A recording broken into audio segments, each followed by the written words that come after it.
Muchas gracias, Erika. Es un gusto poder estar aquí con ustedes para hablar precisamente de un tema que es relevante, pero es más relevante por la época en la que estamos, que es cómo se tiene que rendir esa administración que se está llevando de la sociedad y qué pasa si no lo hacen. Que desde mi punto de vista vamos a tener la opinión de un abogado muy bueno en esa materia, con una vasta experiencia como es Abraham.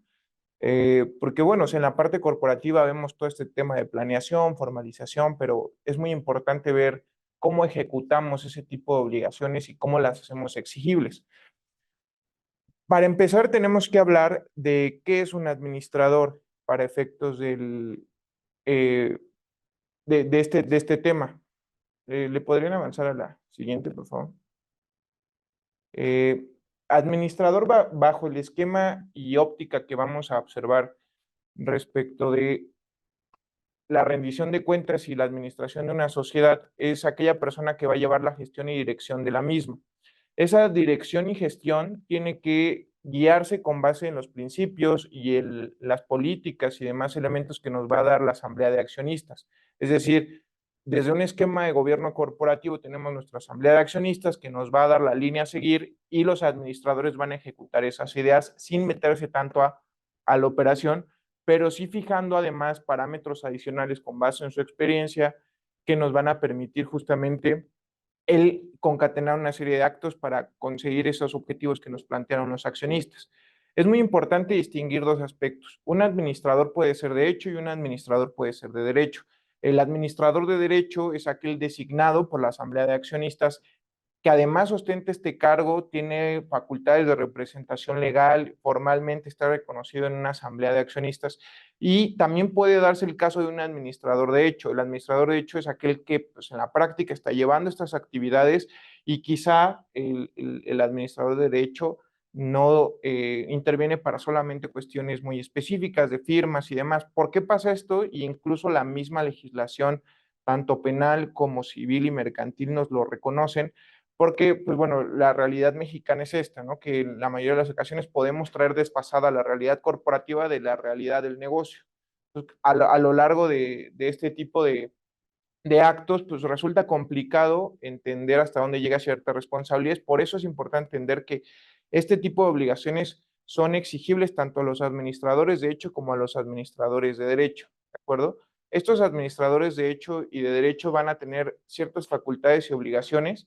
Las facultades en lo específico podemos hablar de esa gestión del negocio con base, como les decía, en lo que establece la Asamblea de Accionistas, pero existen otro tipo de elementos que nos van a permitir identificar esas facultades, como es que el ejercicio se tiene que realizar de forma personal, la gestión del negocio tiene que verse desde distintas ópticas, por eso es que cuando hablamos incluso de órganos colegiados de administración, como lo es un consejo de administración, hablamos de diferentes consejeros desde el punto de vista legal, desde el punto de vista financiero, desde el punto de vista de negocios, etcétera. Eh, Dependiendo del tipo de órgano de administración que tengamos o de las personas que intervengan en este, puede ampliarse o disminuirse esas facultades y obligaciones. ¿Cuáles son las fuentes de estas obligaciones para los administradores? En primera instancia, pues como toda fuente de obligación es la ley. En segunda instancia son mis estatutos sociales, es lo que les decía, podemos ampliar esa gama de obligaciones y de facultades que va a tener el administrador único o el consejo de administración, pero también vamos a hablar de algo que se llama debida diligencia y deber fiduciario, que es básicamente que los administradores al asumir y protestar su cargo, además de todos los deberes y facultades que les encomienda la Asamblea de Accionistas, van a tener algo adicional que es esas buenas prácticas. Esa expertise que ellos tienen la tienen que ejecutar como si fuera uno, un negocio propio, dos, conforme a las buenas prácticas, y es donde se puede hacer exigible cierto tipo de cuestiones que bueno, ahorita Abraham va a tocar un poco más ese tema, pero al momento de ejercer una acción, pues se complica un poco, ¿no? Porque quizá el administrador estaba haciéndolo bien conforme a lo que le solicitó la asamblea de accionistas, pero no estaba realizando unas buenas prácticas, quizá pudo estar haciendo acciones contrarias a la ley y esto se genera una obligación y una responsabilidad frente a los accionistas que son los dueños del negocio, ¿de acuerdo? Obligaciones, por mencionar algunas, porque como les decía, esta gama de obligaciones se puede extender tanto como se desee y se quiera imponer por la Asamblea de Accionistas. La primera y más importante es evitar todo tipo de conflictos de intereses. Esos conflictos de intereses pueden ir desde el tema de tengo un negocio, el administrador puede tener un negocio igual a donde se está desempeñando el cargo de administración, o incluso que al momento de tomar el cargo de administrador no existía, pero a lo largo de ese desarrollo del cargo se presentó o él aperturó un nuevo negocio que bueno, tiende a pasar más seguido de lo que ustedes creen. Y es ahí en donde esos conflictos de intereses, el administrador en un deber ser, en un mundo ideal, debería de comentarlos con la asamblea de accionistas, debería de hacerlo saber para que incluso pues deje de ejercer ese cargo de administrador. El deber fiduciario, que es esta parte de responder, por así decirlo, se los voy a poner en pocas palabras, responder a esa fe que le está dando la asamblea de accionistas con base en esa debida diligencia y en esa expertise que tiene un administrador o un miembro del consejo de administración para con el cargo que va a desempeñar, hacerlo de la mejor manera con base en los recursos que cuenta, que le son brindados y, como les decía, en esa experiencia que puede tener. Buscar los objetivos impuestos por la asamblea, este es otro elemento muy importante. Muchas veces se deja de lado este tema de la división entre una asamblea de accionistas y un consejo de administración, porque los mismos socios forman parte del consejo o forman parte de este órgano de administración como administradores únicos. Pero es muy importante que exista esa coherencia y esa concatenación, porque si la asamblea de accionistas no está poniendo claro hacia dónde quiere llevar el negocio como dueño de negocio, como dueños de ese negocio, el consejo de administración, pues obviamente va a ser, sin un objetivo claro, va a llevar a la sociedad con base en lo que ellos consideren. Por eso es muy importante. Una vez establecidos esos objetivos, deben de seguirse por los administradores y eso también nos va a dar métricas para poder medir un desempeño real de los administradores del negocio. Y adicional a esto, algo muy importante es presentar anualmente un informe financiero. Este tema quizá y puede parecer un tema eh, de trámite, pero algo que yo siempre les comento a los clientes es que todos tenemos un modelo de gobierno corporativo porque la misma Ley General de Sociedades Mercantiles nos lo impone al momento de crear una sociedad. Y esto se hace ¿por qué? Porque nos pone diferentes órganos de control que nos van a permitir tomar decisiones de manera, pues por así decirlo, razonada, poder también en tener otros puntos de vista y experiencias, que es lo que busca el gobierno corporativo para que todas y cada una de las decisiones sean buenas para el desarrollo y continuidad del negocio.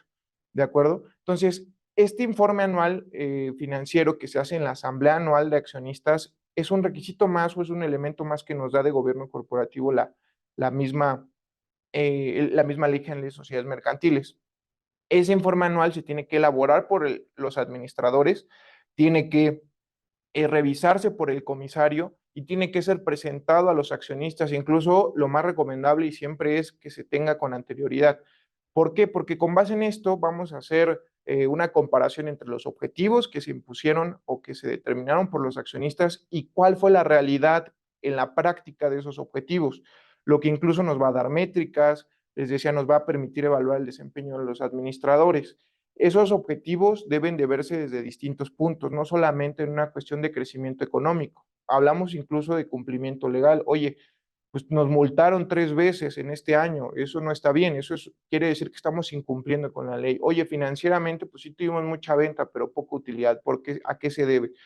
Todas estas preguntas se tienen que hacer cuando se rinde este informe y si no se está rindiendo este informe, se tiene que exigir que se rinde el informe, porque algo muy importante es que lo que no se mide no se puede mejorar. Entonces, a largo plazo, eso va a pesar en que la sociedad no va a crecer o que incluso puede ir en picada. Por eso, les decía, es muy importante que se rindan este tipo de informes para que a corto, mediano y largo plazo se tengan elementos y decidir y definir si es un socio el que está llevando la administración del negocio, pues se pueda decir honestamente, pues necesitamos modificarlo por lo que es mejor para ese negocio. Y si es una persona ajena que en teoría cumple con las características y requisitos, pero los resultados no se están dando, pues también evaluarlo. Esa es una decisión de socios y pues obviamente se vota en asamblea como todos y cada uno de los puntos. ¿De acuerdo? Con base en esto, ese informe anual de administración debe de tener ciertos requisitos con base en lo que nos determina la Ley General de Sociedades Mercantiles. Algo que para mí es muy importante es no solamente dar el resultado, sino cómo se está llegando a ese resultado. Se tiene que decir, sí, cuál es el informe financiero, cuál es el estado financiero de la sociedad, pero también cuáles son las políticas que se han seguido, cuáles son los criterios, eh, también explicar incluso cuáles son las estrategias, si se están siguiendo esos objetivos planteados por la Asamblea de Accionistas y si no se están siguiendo, ¿por qué? Quizá no sea tanto una responsabilidad del administrador, puede ser que incluso esté mal planteado el objetivo desde la Asamblea de Accionistas. Por eso es muy importante esto. La situación financiera, claro, es un elemento importante, pero como les decía, quizá en lo financiero podemos estar muy rentables, pero si cae un impacto económico derivado de un riesgo legal, de un riesgo reputacional, a la larga, no importa que la sociedad esté generando mucho, porque el gasto va a ser mayor por este tipo de contingencias, tanto legales, reputacionales, etcétera. ¿De acuerdo? Esta asamblea, junto con este informe, se tiene que celebrar dentro de los primeros 4 meses posteriores al cierre del ejercicio social, que el ejercicio social se cierra el 31 de diciembre, es decir, tenemos hasta finales de abril, todavía tenemos este brecha o este campo, que es algo que de igual forma me gusta comentar. Muchas veces todos los empresarios, todos los dueños de empresas y administradores están focalizadísimos por el tema fiscal en sacar la parte de la declaración hasta marzo, pero pues bueno, eso no nos limita porque todavía tenemos este colchoncito de que es abril para poder ahora sí revisar qué se hizo, si se van a sacar utilidades derivado de esto, si se tiene pérdida, cuáles van a ser las acciones a seguir para poder corregir esa pérdida. Les digo, es muy importante esto porque es como un control, es un check que tenemos que hacer, que se tiene que hacer para evitar seguir cometiendo errores y en su caso, si se tienen buenos resultados, pues a ver si se continúa por esa línea, se busca crecimiento o cuáles son los elementos. Les decía, la parte corporativa es algo muy bonito del derecho porque hablamos de quizá de un mundo ideal, sí tenemos conflictos, pero es algo pues todavía controlable. Pero ¿qué pasa entonces cuando el administrador no lo está haciendo bien? Se tienen sospechas de que quizá existen, pues por así decirlo, una mala administración. Podemos llegar incluso a temas como desvío de recursos y otros elementos. ¿Cómo hacemos exigible esto? Y es aquí donde a mí me gustaría darle la palabra a Abraham, que como les digo es un abogado muy bueno en este tema y con una gran experiencia. Muchas gracias, Itán. Aquí lo que vamos a ver realmente es cómo se podrá ejercer todo lo narrado por el licenciado Itán de una asamblea que se viene haciendo, de las obligaciones que tiene que tener el administrador único dentro de esta sociedad y cómo es que se tiene que realizar. Entonces, bajo esa tesitura, pues primero tenemos que entender, pues, qué es una rendición de cuentas. Y es una forma de control por parte de la sociedad. O sea, ejerce ese control sobre tu sociedad para que se pueda hacer y ver financieramente cómo está tu empresa. Ver, como lo explicó el licenciado Ethan, tus ingresos, tus egresos, qué productividad tuvo esta empresa, por qué se ha bajado o por qué ha subido esta productividad y los ingresos de la misma. ¿Para qué sirve? Es para vigilar y monitorear las cuentas de la sociedad. En este tipo de juicio, que es lo que vamos a ver más adelante, es la parte especial que se tiene que ver la cuenta de la sociedad mercantil, para ver si hay alguna defraudación, para ver si hay alguna evasión de ingresos, ver en qué se está gastando el dinero que ingresa, si hacia proveedores o hasta las mismas nóminas, ir viendo realmente cómo se hace este pago de cuentas a diferentes proveedores y hasta la misma nómina. La finalidad que tiene este juicio es saber el estado financiero de la empresa y saber la administración que tiene la sociedad. Esto es muy importante porque si bien se hace una asamblea anual y se sigue bajo esa tesitura y realmente no se meten bien al fondo para saber cómo está el estado financiero de la empresa o su misma administración y nunca se han dado cuenta si el administrador único tiene o si está haciendo bien su trabajo bajo esta administración de esta sociedad, pues se tendrá que velar y ver específicamente los estados de cuenta. Aquí lo que se hace o lo que se tiene que hacer, hay dos tipos de procedimientos que se realizan dentro de, este, de este juicio, que es ordinario y oral. ¿Cuál es la diferencia de estos dos? El ordinario es cuando solamente quiero saber el estado financiero de mi empresa.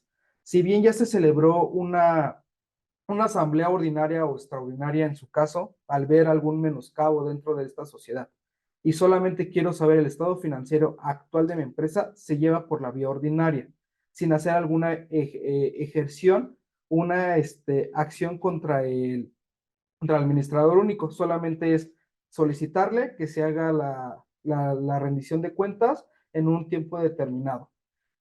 En este medio se puede hacer por medios preparatorios a juicio para que se soliciten directamente al administrador único. No hay ningún problema, nada más se mete la solicitud, se le notifica y él en un tiempo determinado tendrá que hacer esta rendición de cuentas. Ahora bien, en tipo oral es lo mismo que voy a solicitar una rendición de cuentas, pero ya tengo los elementos necesarios donde hubo una desviación de recursos o vi que en el estado financiero de la empresa tiene algún menoscabo. Entonces, bajo esa tesitura, nosotros lo que vamos a realizar es solicitarle la rendición de cuentas de un periodo determinado, si bien establecido, ya con ciertas, o solicitándole el pago sobre la evasión de impuestos o sobre la, la evasión de dinero que dio o que desvió, la desviación de recursos. Ahí mismo se le va a solicitar el pago sobre esta rendición de cuentas. Lo que se...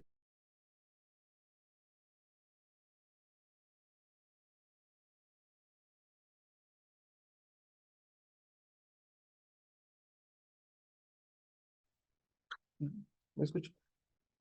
Se va solicitando este pago.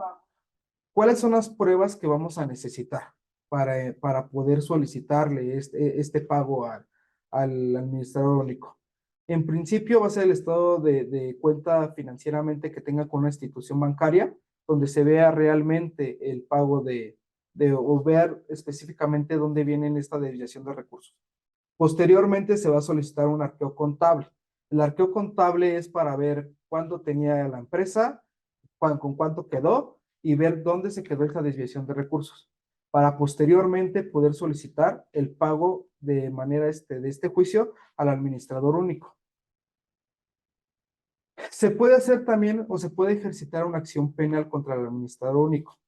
No solamente nos podemos ir por la vía mercantil, también nos podemos ir por la vía penal por el delito de administración fraudulenta. Y es por no tener o no hacer las obligaciones establecidas dentro de los estatutos que bien mencionó el licenciado Itan Molina. En una asamblea se le tienen que establecer al administrador único sus obligaciones, para qué está facultado, qué es lo que tiene que hacer, si tiene que estar con proveedores directamente, encargado de nómina. En esos estatutos se establece realmente qué es lo que tiene que hacer el administrador único. Si él no cumple con esos requisitos o con esos estatutos que se le cumplieron, se puede hacer un delito de administración fraudulenta y también por la desviación de recursos. ¿Por qué? Porque no está cumpliendo realmente lo que se solicitó o lo que realmente quedó plasmado bajo una asamblea. Eso está regulado en el artículo 234 del Código Penal de la Ciudad de México. Las penas va desde la mínima de 4 meses hasta 6 años. ¿Cuál es la diferencia de las penas? Aquí el código establece que realmente es sobre la desviación de recursos. Dependiendo de la desviación de recursos, es la pena que se le va a contemplar y se maneja por unidad de medida. Una vez que nosotros tengamos los elementos establecidos con el arqueo contable y con los estados financieros de la empresa, podemos tipificar el delito y dependiendo los montos de medida que se haya desviado dentro por el administrador único, pues se tendrá que hacer la ejerción penal dependiendo al tipo penal que nos corresponde. También aquí es muy importante que dentro de las sociedades se establecen que el administrador único sea un socio o que sea que sí sea un socio. No hay ningún problema, se puede ejercer la acción contra ese socio porque él también, aparte de ser socio, tiene estas facultades para poder, con las que se contemplaron en la Asamblea General, donde se le establecieron metas, objetivos, qué es su principal o cuál va a ser su principal función dentro de este periodo como administrador único. Entonces no afectaría nada a la sociedad si este administrador único es socio, porque se le estará atacando solamente por su mala praxis sobre la administración, sobre ser el administrador único de esta sociedad. Hasta aquí tiene nuestra intervención. No sé si tengan alguna duda sobre cómo se tiene que hacer esta rendición de cuentas o sobre los estatutos que se tienen que hacer en una asamblea general. Recordemos que estas asambleas pueden ser de manera ordinaria o extraordinaria cuando realmente nos demos cuenta que hay alguna desviación de recursos o que el administrador único no esté cumpliendo con lo que se le quedó plasmado en esta asamblea o lo que se tiene que cumplir dentro de esos objetivos. Algo que nosotros, cuando llegan este tipo de asuntos, nosotros lo atendemos desde las dos áreas. Una parte corporativa y la otra parte ya tendiente a acciones legales a ejercer, ¿no? En este caso, como bien mencionaba Abraham, pues hablamos de temas civiles, mercantiles, bueno, más mercantil en este caso, y hay algo interesante que lo absorbe la parte mercantil por obvias razones, pero también penales, ¿no? Entonces, ¿qué hacer si tengo este tipo de problemas? Que mi administrador no me está rindiendo cuentas, o es más, llegamos al punto, porque es algo muy común, aunque ustedes no lo crean, los socios están administrando. A veces el socio es bueno para iniciar el negocio, pero ya cuando crece el negocio, pues bueno, es complicado entender que ya quizá no es la persona ideal para asumir ese rol, ¿no? Es una realidad que pocas veces se puede asumir con claridad. ¿Qué hacer y cómo se ataca? Pues empezamos con una parte corporativa, porque digamos que es la primera instancia, si lo quieren ver así, en un proceso completo de cómo se rinde cuentas y cómo se ejercen acciones legales. Empezamos con una parte corporativa para solicitarlo. Una vez que se solicita esa rendición de cuentas en una asamblea y cumplimos demás elementos, tenemos los documentos, por así decirlo, base para que empecemos esas acciones legales, empecemos y tengamos mayores elementos de prueba que nos permitan acreditar esa administración fraudulenta. Adicional a ello, en dado caso de que se haga un socio que ni siquiera tiene acceso a cierta información, podemos incluso ya a través de una vía judicial solicitar la información, como bien mencionaba Abraham, en ese proceso ordinario, ¿no? Que ahí no sé si te gustaría. Sí, sobre como lo comenta el licenciado Ica, sí se puede hacer bajo mediante procedimiento ordinario, solamente es para ejercer o hacer un medio de presión hacia el administrador único para que él nos pueda otorgar o nos pueda dar una rendición de cuentas sobre, sobre la sociedad mercantil. Pasamos a nuestra sesión de preguntas y respuestas. Si ustedes me pueden ir ayudando con las respuestas, yo ahorita les comento. ¿Este procedimiento también aplica para comisionarios? eh, para comisarios, ¿no?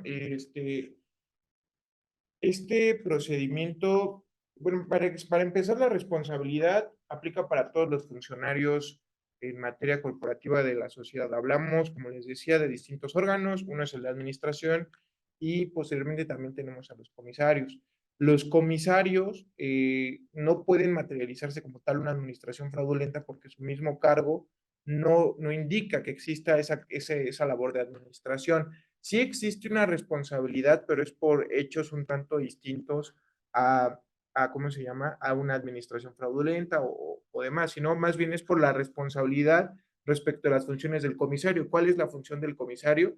La función del comisario, en pocas palabras, es revisar lo que está haciendo el Consejo de Administración. Incluso nos marcan ciertos requisitos para que una persona pueda ser comisario en una sociedad. Entre ellos hablamos de que no existe una dependencia o un conflicto de intereses con los administradores, ¿no? Que no sean familiares, dependientes económicos, funcionarios o empleados de estos mismos.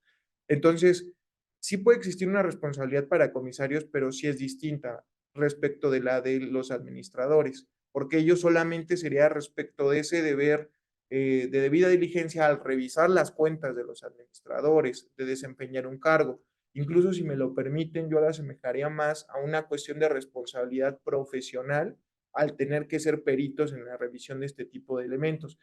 Les digo que lo asemejo porque como tal no nos piden que sean un experto, sino que más bien se pueden poner o establecer en ese cargo a otra persona, pero es más relacionado con la revisión de esas cuentas, con la revisión de ese informe de administradores y sí el desempeño de ciertas funciones. Hablamos por ejemplo, presentarse en asambleas y demás, pero como tal no tienen la administración ellos. Sin lugar a dudas puede ejercerse acciones legales, aquí le cedo la palabra a Abraham para que nos hable un poco, pero sí me gustaría hacer esa distinción.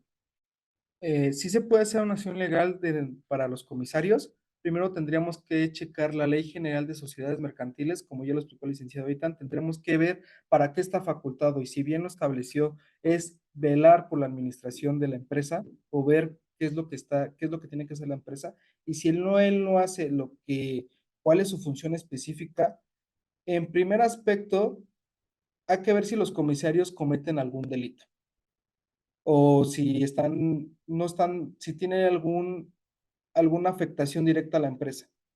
Porque en vez de llevar un juicio que nos puede tardar 6 meses hasta 2 años para remover a este comisario, mejor se puede hacer una asamblea ordinaria o extraordinaria. Se hace la remoción de este comisario por no cumplir con las especificaciones, siempre y cuando no haya cometido o haya afectado a la sociedad mercantil, para no agotar ese procedimiento en la vía judicial. Entonces sí se puede llevar algún procedimiento contra los comisarios, siempre y cuando no afecte también a la empresa o no afecte también hacia ustedes, que nos tardemos como ya lo comenté, de 6 a 2 años en un juicio, si lo podemos remover desde el principio. Muchas gracias, abogados. También tenemos otra pregunta. César Guerrero nos pregunta, ¿es recomendable ejercer alguna acción penal y qué tiene más peso en comparación con la acción ordinaria y mercantil? Si realmente ya notamos o ya con los estados financieros primero de la empresa, porque es el primer aspecto que nosotros tenemos, o las sociedades o el contador es lo primero que él se da cuenta. Al ver que hubo ciertos ingresos y hubo más egresos, no fueron comprobables, no tenemos facturas, el administrador único no tiene cómo comprobar en qué se gastó ese dinero. Entonces, bajo esa tesitura se puede hacer primero la acción penal porque podemos argumentar que hay una desviación de recursos sin justificar. Entonces, primero sí sería la acción penal. Posteriormente, ya como ya tenemos esta primera observancia de poder realizar de los estados de cuenta, ya podemos irnos por el juicio oral mercantil para solicitarle el pago al administrador único de esta desviación de recursos y van a la par, acción penal contra el juicio ordinario, perdón, contra el juicio oral mercantil. ¿Es posible regularizar el tema de las asambleas si la sociedad no ha hecho ninguna desde su creación? Sin lugar a dudas es viable. Aquí el gran tema y algo que igual siempre comento cuando estamos ante una situación de estas es cuál es tu realidad contable y fiscal. ¿Por qué? Porque en muchas ocasiones nos encontramos con asambleas en donde retiraron utilidades, en donde hicieron préstamos, en donde tenemos elementos que no son subsanables tanto en el tiempo. Si fueron cuestiones, digamos, que no afectaron tanto tu realidad contable y fiscal, sin lugar a dudas, es incluso recomendable realizar esa regularización como bien mencionas. Eh, Sin embargo, sí es importante ver qué actos o qué hechos para tomar las consideraciones necesarias al regularizar.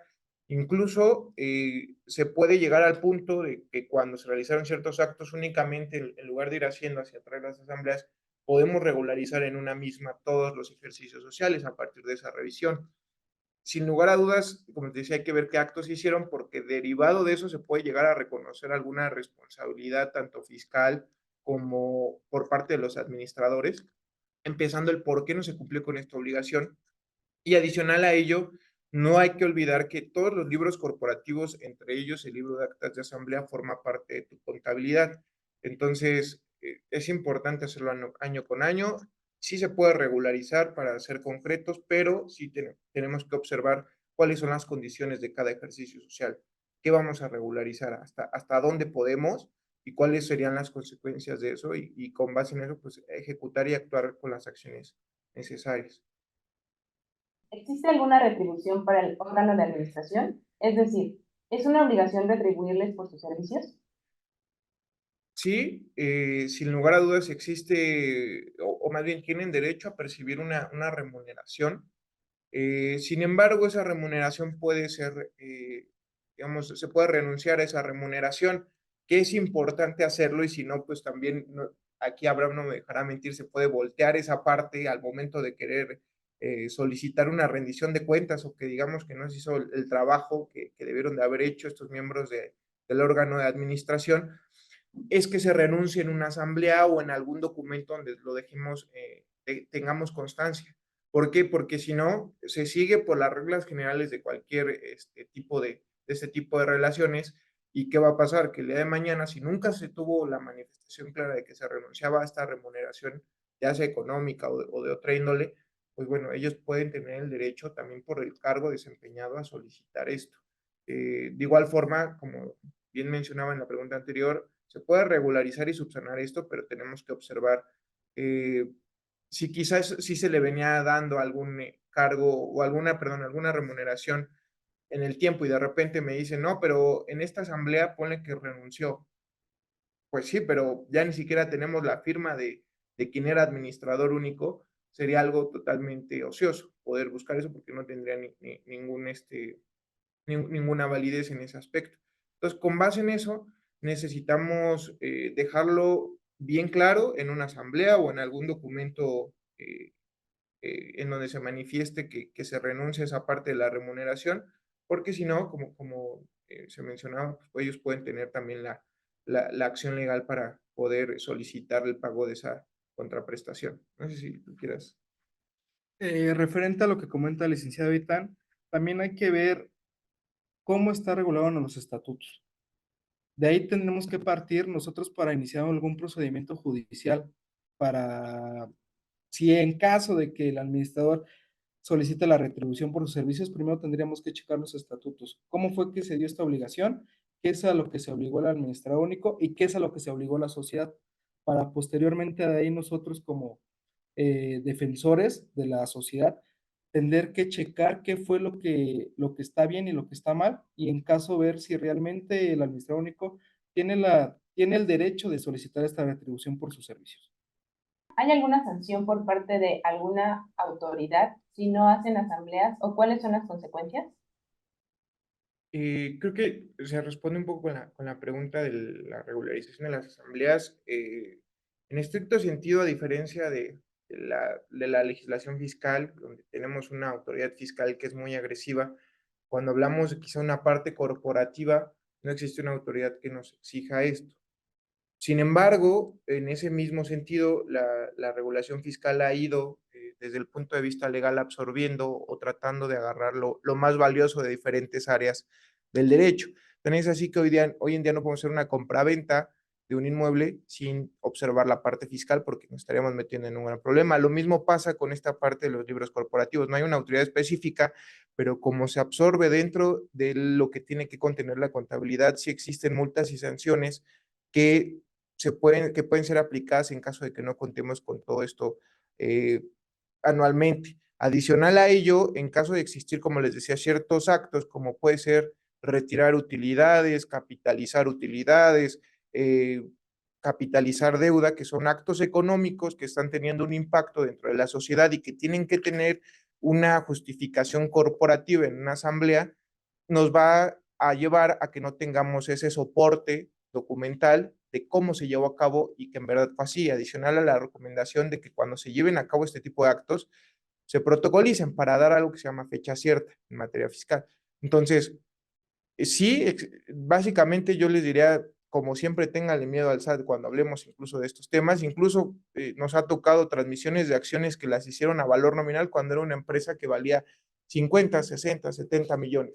Entonces, esa diferencia entre el valor nominal y el valor real de esas acciones, pues también el SAT se puede dar cuenta con mucha facilidad y nos lleva a impactos fiscales indeseables, como decimos aquí coloquialmente en la firma, ¿no? Entonces, son ese tipo de cosas las que hay que observar cuando tengamos este tipo de vacíos en asambleas. ¿Vale? El órgano de administración, en el incumplimiento de sus funciones, puede recaer tanto en un delito en materia penal como es una responsabilidad civil. Sí sí se puede hacer un delito de responsabilidad civil, pero va concatenado con el delito de administración fraudulenta. ¿Qué es lo que podemos hacer o qué es lo que tenemos que hacer dentro de esa tesitura? en materia penal hay algo que se llama concurso ideal de delitos. Entonces, dependiendo de estas facultades que tendría el administrador único, se puede poner el delito de responsabilidad civil y solicitarle la restitución que esa es la finalidad dentro de de este tipo de juicio o de este tipo de acción penal, acreditar que hubo una mala praxis por el administrador único, solicitar también, porque en el juicio penal también es una de el juez está obligado o el MP a solicitar que se haga la reparación del daño. ¿Cómo se puede hacer esta reparación del daño? Restituyendo toda la desviación de recursos y bajo esa tesitura, pues se puede hacer un concurso ideal de delitos. ¿Qué se puede hacer? Administración fraudulenta, responsabilidad civil, abuso de confianza, porque realmente él tiene facultades específicas para poder velar por los intereses de la sociedad. Incurren en responsabilidad todos los socios y en tu caso el comisario por omitir que se rindan cuentas de la sociedad. Ok, habrá que definir qué tipo de responsabilidad, ¿no? La respuesta en términos generales puede ser no. Sin embargo, así como en todas las preguntas de derecho, depende, ¿no? De cuáles son las circunstancias. ¿Por qué? Porque esa responsabilidad dependiendo, por ejemplo, en materia fiscal la responsabilidad puede subirse a los socios, ¿sí? Cuando tenemos ciertas omisiones, comisión de delitos, cierto tipo de omisiones que sí van relacionados con el debido cuidado del titular o el propietario de esta sociedad.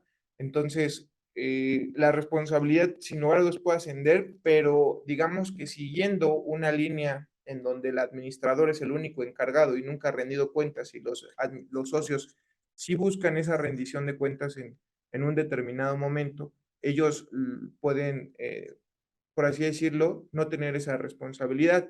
Sin embargo, cuando caemos en supuestos específicos en materia penal, ¿no? Quizá en materia de compliance, responsabilidad penal de la persona moral o en su caso, responsabilidad en contra de estos socios accionistas que fueron partícipes de los delitos o en el caso de materia fiscal, cuando tenemos omisiones en el pago de ciertas contribuciones que se estaban reteniendo por la sociedad y que como tal se debieron de haber enterado al SAT, pues al final del día sí puede subir esa responsabilidad. Ahora, el comisario también puede tener esa responsabilidad por lo que no diga a los accionistas o a los socios.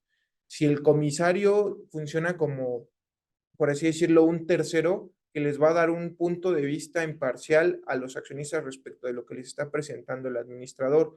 Si de entrada el comisario está haciendo sus funciones y está viendo que no están rindiendo cuentas, que no están presentando este informe anual, él también puede ser responsable, porque al final del día no está haciendo su función específica, que es revisar desde el punto de vista de solicitar la información, de pedir que se les rinda y también explicarles que tienen mecanismos y medios para hacerlo a todos los accionistas. No hay justificación para el incumplimiento en ningún caso, pero sí tenemos que observar el caso concreto de qué tipo de responsabilidades emanan de no rendir esos informes, ¿no? Si son empresas sin operaciones, pues bueno, se reduce un poco el riesgo. No quiero decir que no existe una responsabilidad, pero sí se reduce. Si son empresas ya con operaciones considerables y al final del día no existe esta rendición de cuentas, no existe esta revisión constante y además está cayendo en supuestos de responsabilidad administrativa, mercantil, civil e incluso penal, hay que observar muy bien el por qué no se está revisando, qué se está haciendo. Para exigir la rendición de cuentas, ¿basta con ser accionista o solo existe algún otro requisito? No, como bien lo establece el licenciado Vitán, hay ciertos estatutos que se tienen que cumplir y dependiendo de lo que se ve dentro de estos estatutos, porque no solamente es administrador único, también está el comisario, está el vigilante dentro de ellos. Entonces, cualquiera puede solicitar una rendición de cuentas, solamente que hay que ver qué es lo que tener establecido, qué es lo que se va a solicitar. ¿Qué quiero decir con esto? Por lo regular, en las asambleas ordinarias que se hacen una vez al año, ahí deriva todo lo que se tiene que hacer. Y ahí mismo en esa asamblea se puede solicitar una rendición de cuentas. bajo la Ley General de Sociedades Mercantiles, en su artículo 172, si no me equivoco, ahí se establece que se tiene que hacer una rendición de cuentas anual. Esto para ver cómo está financieramente la empresa en caso de que no se rinda, porque ahí establece un término de 10 días, si no mal me equivoco, hábiles para poder rendir las cuentas de la sociedad. En caso de que no se cumpla, nosotros ya podemos iniciar un juicio bajo esa asamblea para poder solicitar esa rendición de cuentas. Una vez que se lleva a cabo la junta de asamblea, ¿cuál es el término para recurrir al juicio de rendición de cuentas si se localizó un desvío de recursos? El término establecido por la ley es de 3 años en vía mercantil. En vía penal, para prescriba el delito tendría que pasar la pena. Un decir, si la pena son 4 años, después de 4 años yo ya no puedo ejercitar esa acción penal porque ya me prescribió. Bajo esa tesitura, en penal es lo que da la pena. ¿Y cómo se contabiliza la pena? Como ya lo había explicado, tiene que ser diferente a lo que es la desviación de recursos y esto se va con las unidades de medida. ¿Es recomendable solicitar una fianza de administrador para un buen desempeño de su función? Sí, siempre es recomendable tener una garantía. eh, Sin lugar a dudas, aquí tenemos que observar lo que económicamente es lógico, ¿no? Si al final del día vas a solicitar una garantía y además no tiene una remuneración el administrador, pues bueno, resultaría incluso no congruente económicamente, ¿no? Pero sí, siempre es recomendable. Adicional a eso, eh, nosotros, sin importar el tipo de sociedad, como les decía, todas las sociedades mercantiles, conforme lo que nos solicita la Ley General de Sociedades Mercantiles para crear una, ya tiene un esquema de modelo corporativo básico, cuando menos. Lo que nosotros siempre recomendamos es crear mecanismos internos que nos permitan prevenir este tipo de elementos, ¿no? Es decir, sesiones del consejo mensual, trimestral, semestral y anual. ¿Por qué? Porque eso nos va a dar la garantía de que cuando menos tenemos una periodicidad antes de llegar al año, ¿no? Si llegamos al año, ya difícilmente vamos a poder corregir ese camino y ya es un tramo de tiempo bastante prolongado. Entonces, adicional a la fianza, siempre es importante establecer mecanismos. La fianza es importante también ver la cuantía que se va a solicitar de esa fianza, con base en qué, con base en posibles afectaciones económicas, con base en el valor de la sociedad, en el valor del negocio, e incluso poder determinar si la persona también es susceptible de aportar esta fianza, ¿no? Cuando hay veces que el administrador llega a ser socio, incluso llega a poner en garantía sus mismas acciones o el porcentaje de participación o utilidades que puedan ser generadas. Esto causa un poco de más de certeza al momento de desempeñar este tipo de cargos, pero siempre es importante observar de cuánto va a ser esa fianza y que no solamente este es el mecanismo, porque al final del día, ustedes díganme, a lo mejor la afectación económica puede ser de unos 10 millones, pero tu empresa pues valía 5, entonces al final del día tu empresa puede que ya no tenga la misma solidez cuando termine ese cargo de administración y por eso es muy importante que a la par de esa fianza y de esa garantía siempre se establezcan mecanismos de gobierno corporativo, cuando menos de seguimiento para los administradores, en el caso incluso auditorías externas que te permitan ver si se está haciendo bien antes de llegar a un resultado o una afectación que ya no tenga un efecto que se pueda hacer reversible, ¿no? Referente a lo que responde el abogado Ethan, ¿cuál es el consejo que puede brindar para diseñar un esquema específico y estratégico de rendición de cuentas? Es decir, ¿cómo diseñar la estrategia anual de rendición de cuentas para evitar alguna contingencia? Creo que se relaciona un poco con la respuesta a la pregunta anterior. Les decía, busquemos garantías económicas, sí, es un hecho que ayudan, incluso la misma Ley General de Sociedades Mercantiles las contempla, pero luego también vayámonos a la parte extraeconómica, que de verdad es un seguimiento y un control constante de estas personas que fungen como administradores. Y pues de entrada, un principio básico, como bien dices, es busquemos la anual, la revisión anual, pero también busquemos intermedias que nos permitan verificar e ir constatando con el tiempo si se está llevando bien la administración.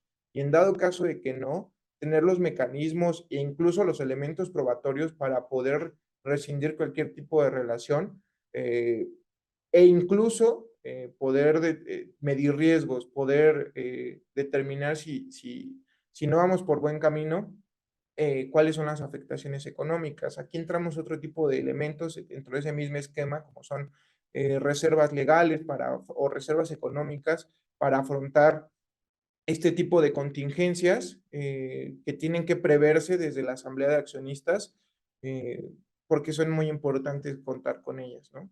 Pero siendo muy breve, necesitamos una parte económica, que es que te den una garantía, necesitamos elementos extraeconómicos y necesitamos una planeación tanto financiera como corporativa que nos permite estar preparados para cualquier contingencia. La rendición de cuentas en estricto sentido depende del Consejo de Administración o del administrado único. Sin embargo, consideren que los y las miembros de las empresas deben conocer el alcance y lo que se espera en esta rendición de cuentas. Sí es necesario que los dueños de la empresa o los socios de la empresa, pues sí conozcan el alcance de lo que está pasando dentro de su sociedad. En primer aspecto, como ya lo hemos comentado en diversas ocasiones o con anterioridad, es que tenemos que checar primero los estatutos. Para poder iniciar una revisión de cuentas bajo dentro de un juicio, primero nosotros como abogados contenciosos tenemos que checar los documentos para poder iniciar algún procedimiento. ¿Qué es lo que tenemos que revisar? Los estatutos de la sociedad mercantil. ¿Qué es lo que se plasmó? ¿Cuáles son las obligaciones de cada uno en específico para posteriormente iniciar algún juicio? Bajo esa tesitura, sí es necesario que los miembros de la empresa pues conozcan el alcance o qué es lo que se tiene que hacer dentro de esta rendición de cuentas para saber cómo está primero financieramente su empresa, ver cómo se está llevando a cabo esta administración y si realmente están cumpliendo las obligaciones que se quedaron plasmadas dentro de ese estatutos, dentro de esa asamblea. Desde el punto de vista corporativo, como les decía, una buena gestión de una empresa implica una serie de actos que nos llevan y que son conocidos más bien, les decía y he repetido mucho, gobierno corporativo. El gobierno corporativo no es más que tener orden y formalidad en cómo se están haciendo las cosas. Es decir, que la instrucción o el objetivo que viene desde la asamblea de accionistas llegue hasta la última persona en la parte operativa. ¿Por qué distingo accionista de operativo? Ok, son distintos mecanismos y órganos que nos van dando a lo largo de toda la gestión del negocio. La asamblea de accionistas, por ser dueños, son, junto con otros grupos de interés, son los que fijan esos objetivos. Los administradores son los encargados de dirigir la estrategia para llegar. Pero la parte de dirección y operativos, que son los miembros de la empresa, lo van a llevar a cabo. Entonces, sin lugar a dudas, tienen que conocer hacia dónde van. Tienen que funcionar, a mí me gusta poner el ejemplo de como si fueran un reloj, ¿no? A lo mejor los accionistas son la pila, pero todo el engranaje que lleva a que nos pueda dar la hora bien ese negocio, sin lugar a dudas son las partes que integran, son estos grupos de interés, son trabajadores y demás. Si no está todo en una misma línea y no existe una revisión constante, como les decía, desde el accionista que está viendo que sí está funcionando esa línea, hasta las personas que están ejecutando esa idea de negocio, que muchas veces, pues a veces ni siquiera saben, ¿no? Hacia dónde van, nada más están haciendo Exceles o documentos, y es complicado, ¿no? Porque al final del día, ¿cómo llegas a un objetivo tú como persona operativa de ese negocio si no sabes hacia dónde estás yendo? Entonces, sin lugar a dudas debe de conocer hacia dónde van, porque incluso en caso de no funcionar, hemos tenido casos en los que se vuela todo el personal operativo, ¿no? Porque vuelan a los directivos y entonces solamente dejan a ciertas partes, pero la gran mayoría de ese personal operativo, como no funcionó, se fue de lado cuando ni siquiera sabían hacia dónde estaban, ¿no? Entonces, sin lugar a dudas es muy importante que lo sepan, que esté bien organizado ese negocio y sobre todo que exista un seguimiento constante. Se puede prever llegar a una parte contenciosa, a una parte de litigio, pero tiene que haber mucho esfuerzo. Y si ya se está en ese periodo en el que ya no hay vuelta atrás y necesitamos llegar a esa parte, también existen los mecanismos para hacerlo de forma correcta y buscar la menor afectación económica hacia ese negocio. Bueno, sin más, muchas gracias a todos los participantes, panelistas y colaboradores por haber sido parte de esta Uncommon Chat, Informe Anual de Administración y Rendición de Cuentas. Ha sido un placer moderar esta sesión y compartir ideas con todos ustedes. Quiero recordarles que la conversación no termina aquí. Los invito a seguir explorando esos temas y continuar aprendiendo y aplicar todo lo discutido hoy en nuestros propios negocios o empresas. Los animo también a mantenerse al pendiente y seguir participando en nuestras futuras sesiones y sobre todo compartir sus comentarios y sugerencias para mejorar nuestros próximos eventos. Gracias a todos y hasta la próxima.